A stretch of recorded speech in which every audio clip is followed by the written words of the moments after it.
What's up, YouTube? This is Too Raw for TV. All right, so before I get into this video, I want to give a shout out to Aaron for his contribution to the channel. All right, once again, Aaron coming through with the donation to this channel. He's probably my most frequent uh, contributor when it comes to this channel. And I saw your video requests, and those are some legendary players from the '70s. And I'll probably do those videos within the next week or so. All right. One of them, I think, is one of the most underrated players in the history of the NBA. And he could have been as magnificent as Michael Jordan. And I really mean that. He could have had a career as magnificent as Michael Jordan, at least from a production standpoint, if it weren't for his, um, drug problem. And I think some people might already know who I'm talking about if you're knowledgeable of the '70s. If not, well, you'll find out who I'm talking about within the next week. So, the other game from last night, the Boston Celtics and the Washington Wizards. And look, I kind of felt that Boston was going to win that game. Boston is generally a better team than Washington. They've been a better team than Washington for the past 4 or 5 years. Okay.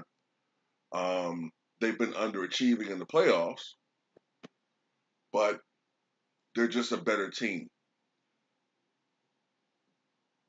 I don't think they're 18 points better, and I think the Wizards had a terrible performance in their 118 to 100 loss.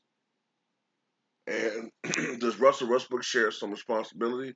Yeah, he shot 6 of 18 from the floor.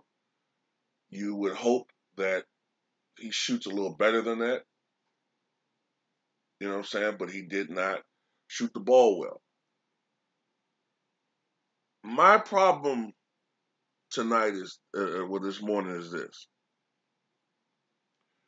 It's not that some people are putting blame on Russell Westbrook. Because I think some people think that I feel like Russell shouldn't get any blame.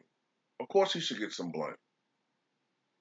What bothers me is how some people love to put all the blame on him.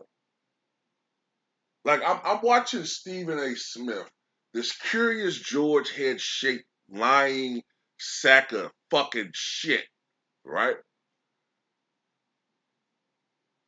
This cooning-ass, slick-talking, Nicholas Brothers shuffling, Sammy Davis fucking Candyman, goddamn slip and slide, moonwalking, fucking James Brown get down, fucking dark side hairline, mushed in pie face, fucking Martin Lawrence, Tommy Payne, fucking goddamn Eddie Cantor ear having fucking piece of shit. Okay? I watch him on TV with that fucking boss hog demeanor having goddamn Jackie Gleason, fucking Smokey Bandit, Sheriff Buford T. Justice mustache having fucking Don Percy from Boardwalk Empire season 3, crusty lip bitch. Okay? I'm watching him all the fucking time, man, and this motherfucker loves to hate. Kwame Brown is 100% correct. This motherfucker loves to hate on certain players.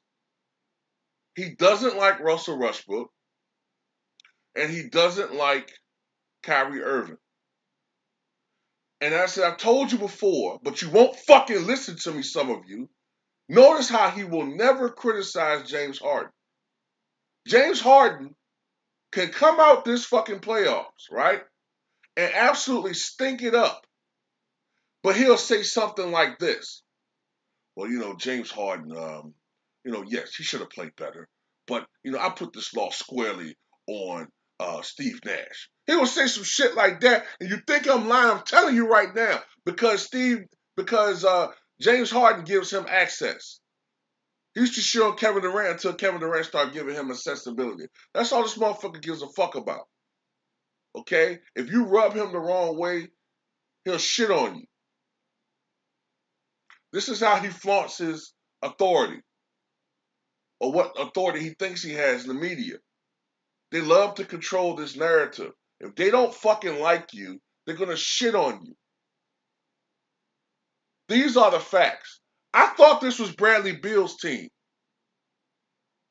Earlier this season, when Russ wasn't playing well and was missing games because of injury, everybody was talking about how this was Bradley Beal's team.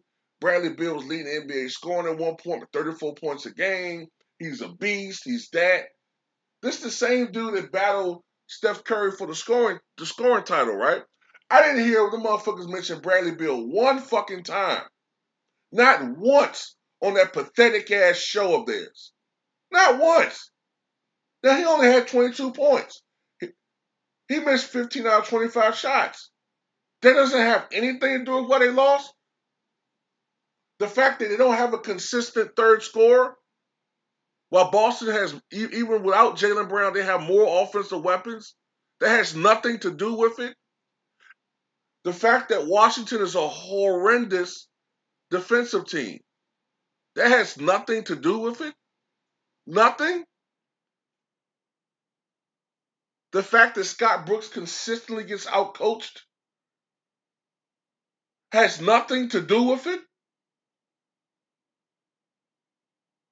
It's all Russell Westbrook. Even though he had 20 points and 14 rebounds and 5 assists. And the only reason why he didn't have more assists than that is because nobody could make a fucking shot. I was seeing dudes giving up shots, making stupid passes. Now, I'm not saying Russ doesn't deserve some of the blame because their overall defense was not great last night. But don't you think Jason Tatum scoring 50 had something to do with it as well? No, it's all Russell Westbrook. He's supposed to carry that badass team on his back by himself and counter Jason Tatum's best performance in the playoff ever and somehow muscle up a 60-point, 20 rebound, 20 assist game, and people will still say, well, you still ain't win a championship. You know what, man? Fuck people, man. You know what I'm saying? Fuck people. But I'm going to tell you this. If Washington loses, right, to the Pacers, I think tomorrow night, and they're eliminated, and everybody's going to go in on Russell Westbrook, and it's going to be okay because, you know, they tell you it's okay to shit on this guy. People are going to go in on him and say this and that and the other. That's fine. But I'm going to tell you something right now. Whenever your favorite player loses,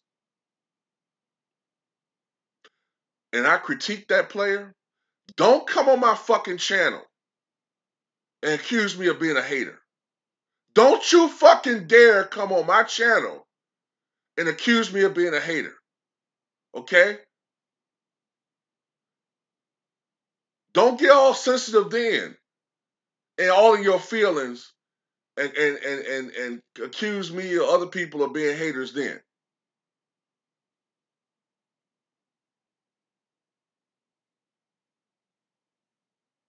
I mean, have we lost focus of the fact that this motherfucker's on the Wizards? A team that wasn't sniffing the playoffs since John Wall was healthy? Like I said before, Bradley Beal wasn't doing anything in Washington before he got there. Westbrook. They weren't doing anything. What were they doing? And then I had to ether some idiot who talking about, well, the Russell Westbrook, the Wizards got a better record without Russell Westbrook this year than they do with him. Have you ever thought about the fact, you stupid son of a bitch, that the games that he's sitting out, they're strategically sitting him because they're playing against teams like the Bulls or, the Hornets or the worst teams in the NBA. You know what I'm saying? The Cavaliers, the Pistons. He's sitting games like that because they think they can still win without his presence if he needs rest or whatever. You ever thought about that?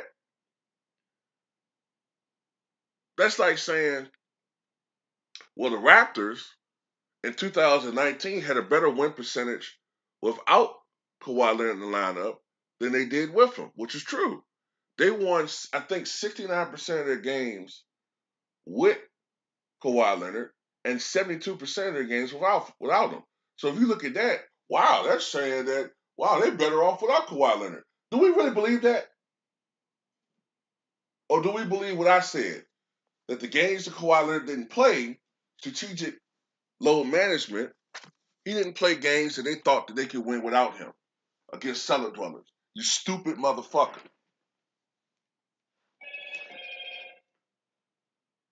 But people love to pick on his weakness.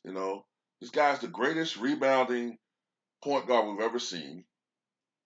Uh, People say he's not a playmaker, although he's led the NBA in assists, I believe, 3 times now. He's just a stat pattern. He just pads his numbers, right? But they love to pick on the fact that he can't shoot. Well, maybe Steve Nash would have won more championships if he actually fucking played defense. You know what I'm saying? Maybe Utah would have won championships if John Stockton was more offensively assertive. And that sounds outlandish to say, but maybe, right? Maybe Antoine Walker would have had a better career if he took his big ass down the paint and stopped being lazy and scoring the paint more instead of just hoisting up threes all his fucking career. Maybe Carmelo Anthony could have won if he had the luxury like LeBron and KD to pick his own fucking team instead of doing like everybody else had to do and play with the situation that was handed to him. You know what I'm saying? This whack ass era has skewed everything up. Where you got guys who literally are able to pick their own fucking teams. Literally. We even see it in the All-Star game. These guys can pick their own fucking team.